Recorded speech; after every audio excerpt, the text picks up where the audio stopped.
ఆ బట్టలు ఎవరు ఇస్త్రీ చేస్తుంటారు డ్రైవర్ బాబు? ఇంకెవరు చేస్తారు?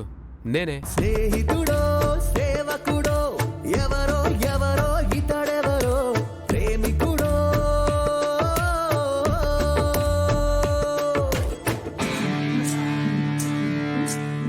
నువ్వు చెప్పేది నిజమేనా?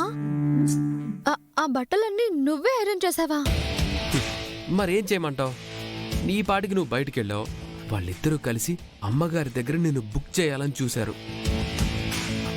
నువ్వు వచ్చే టైంకి బట్టలు ఐరన్ చేయకుండా ఉండుంటే అమ్మగారు అట్నుంచి అటే పంపించేవారు. చక్కగా ఐరన్ చేసేసున్నాయి కాబట్టే అమ్మగారు నిన్ను ఏమీ అనలేకపోయారు. చాలా థ్యాంక్స్ డ్రైవర్ బాబు. నాకు మాట రాకూడదని, అమ్మగారు నన్ను తిట్టకూడదని నా కోసం నువ్వు అన్ని బట్టలు ఐరన్ చేశావు. సర్లే గాని ఇంతకీ నువ్వెక్కడికి వెళ్ళావు?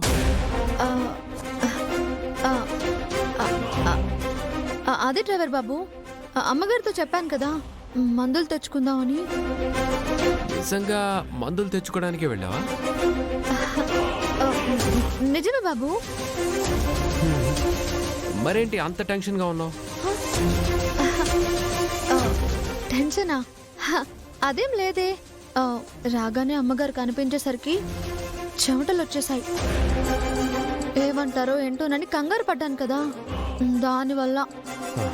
సరే సరే, వెళ్ళి ఆ బట్టలన్నీ అమ్మగారి గదిలో సర్దే, లేకపోతే అది కూడా తప్పని వాళ్ళు నీ మీద కంప్లైంట్ చేస్తారు.